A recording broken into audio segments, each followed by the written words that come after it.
اگلی آیت کریمہ میں جو ارشاد فرمایا گیا اس کا شان نزول یہ ہے کہ جب قرآن مجید فرقان حمید میں مختلف مثالیں بیان کی گئیں، کہیں مکڑی کی مثال بیان کی گئی، کہیں مکھی کی مثال بیان کی گئی، اور پچھلی آیتوں میں منافقین کے احوال کو 2 مثالوں سے سمجھایا گیا، تو کافروں نے کہا کہ اگر یہ اللہ کا کلام ہے تو اس میں مثالیں کیوں ہیں؟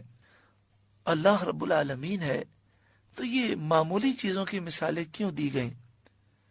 تو ارشاد فرمایا گیا ان اللہ لا یستحیی ان یضرب مثلا ما بعودا فما فوقها، بے شک اللہ اس سے حیا نہیں فرماتا کہ مثال سمجھانے کو کیسی ہی چیز کا ذکر فرمائے، مچھر ہو یا اس سے بڑھ کر۔ ان اللہ، بے شک اللہ تعالی، لا یستحیی حیا نہیں فرماتا، ان یضرب مثلا کہ وہ مثال بیان کرے، ما بعودا چاہے وہ مثال مچھر کی ہو، فما فوقہا یا اس سے بڑھ کر ہو، کیونکہ مثالیں سمجھانے کے لیے ہوتی ہیں۔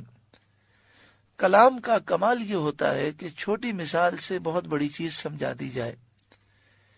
تو اللہ رب العالمین کا کلام ہے، اس میں مثالیں بیان ہونا یہ کوئی ایسی بات نہیں کہ جس پر کوئی اعتراض کر سکے۔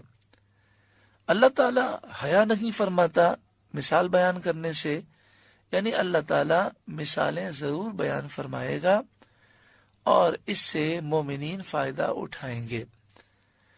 فَأَمَّا الَّذِينَ آمَنُوا، تو وہ جو ایمان لائے، فَيَعْلَمُونَ، وہ تو جانتے ہیں، أَنَّهُ الْحَقُّ مِن رَبِّهِمْ، کہ یہ ان کے رب کی طرف سے حق ہے۔ یعنی جو مومنین ہیں وہ مثالوں کی حکمتوں کو سمجھتے ہیں، اور وہ یہ سمجھتے ہیں ہمارے رب نے جو مثالیں بیان فرمائیں وہ حق ہیں اور یہ اللہ کا کلام ہے۔ وَأَمَّا الَّذِينَ كَفَرُوا، رہے کافر، فَيَقُولُونَ، وہ کہتے ہیں، ماذا اراد اللہ بہذا مثلا، ایسی کہاوت میں اللہ کا مقصود کیا ہے؟ وَأَمَّا الَّذِينَ كَفَرُوا، اما کے معنی ہوتے ہیں بہرحال، اور بہرحال وہ لوگ جنہوں نے کفر کیا، فیقولون، وہ کہتے ہیں، ماذا اراد اللہ بہذا مثلا، اس مثال سے اللہ نے کیا ارادہ کیا، اس مثال میں اللہ کا مقصود کیا ہے، یعنی اللہ نے یہ مثالیں کیوں بیان کی۔ آگے اس کی حکمت بیان کی گئی، یضل بہ کثیرا، اللہ بہت ساروں کو اس سے گمراہ کرتا ہے، وَيَهْدِي بِهِ كَثِيرًا، اور بہت ساروں کو ہدایت فرماتا ہے۔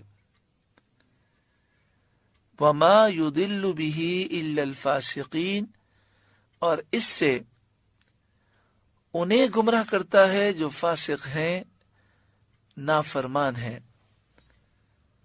اس آیت کریمہ میں یہ بیان ہوا کہ بہت سے ایسے لوگ ہیں جو قرآن مجید فرقان حمید سن کر بھی گمراہ ہو جاتے ہیں، اور بہت سے وہ ہوتے ہیں جنہیں اللہ تعالی ہدایت دیتا ہے، قرآن سے وہ نور و برکتوں کو حاصل کرتے ہیں۔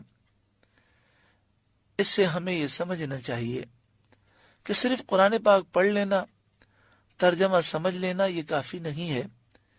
اللہ تعالیٰ سے دعا کرنی چاہیے کہ اے ہمارے رب، تو ہمیں ہدایت نصیب فرما، ہمیں گمراہی سے محفوظ فرما، کیونکہ نبی کریم صلی اللہ علیہ وآلہ وسلم نے بھی ایسی قوم کا ذکر فرمایا، اور صحابہ کرام علیہم رضوان کے دور میں بھی ایسے لوگ تھے کہ جو قرآن پڑھتے تھے، اس کا مفہوم غلط سمجھتے تھے، اور صحابہ کرام کو مشرک کہتے تھے۔ اس کی تفصیل جاننا چاہیں تو آپ شرک کی حقیقت کتاب پڑھ لیں یا کیسٹ یا سی ڈی سن لیں. ایسے لوگ تھے جو حضرت علی، حضرت امیر معاویہ اور تمام صحابہ کرام کو مشرک سمجھتے تھے اور اپنے آپ کو توحیدی سمجھتے تھے. چونکہ قرآن مجید فرقان حمید کی آیات کا مفہوم انہوں نے غلط سمجھا اور خود گمراہ ہو گئے، اور پھر نعوذ باللہ من ذالک حضرت علی رضی اللہ تعالی عنہ کو جس شخص نے شہید کیا، عبد الرحمن بن ملجم، یہ پہلے حضرت علی کے ساتھیوں میں سے تھا، لیکن گمراہ لوگوں کے ساتھ اٹھنے بیٹھنے کی وجہ سے گمراہ ہو گیا، اور پھر قرآن کے مفہوم کو غلط سمجھنے کی وجہ سے یہ تمام صحابہ کرام کو مشرک سمجھتا تھا، اور حضرت علی رضی اللہ تعالیٰ عنہ کو مشرک اعظم کہتا تھا، نعوذ باللہ من ذالک. اور اس نے حضرت علی پر قاتلانہ حملہ کیا. جب حضرت علی رضی اللہ تعالیٰ عنہ زخمی ہوئے تو عبد الرحمن بن ملجم کو گرفتار کر لیا گیا. جب حضرت علی رضی اللہ تعالیٰ عنہ شہید ہو گئے تو اسے قتل کی سزا دینے لگے. تو اس وقت اس نے یہ کہا کہ اے اللہ، میں انتہائی گناہ گار ہوں، میں نے بڑے گناہ کیے ہیں، لیکن جو میں نے علی کو قتل کیا ہے، مشرک اعظم کو قتل کیا ہے، مجھے امید ہے کہ تو اس نیکی کی وجہ سے مجھے بخش دے گا. نعوذ باللہ من ذالک. یعنی وہ علی رضی اللہ تعالیٰ عنہ جن کے در سے توحید کا درس ملا، جنہوں نے نبی کریم صلی اللہ علیہ وآلہ وسلم سے تربیت حاصل کی، ان کے متعلق عبد الرحمن بن ملجم یہ کہتا تھا کہ وہ سب سے بڑے مشرک ہیں. تو ایسا کیوں ہوا؟ قرآن مجید فرقان حمید کو نہ سمجھنے کی وجہ سے. یضل بہ کثیرا ویہدی بہ کثیرا.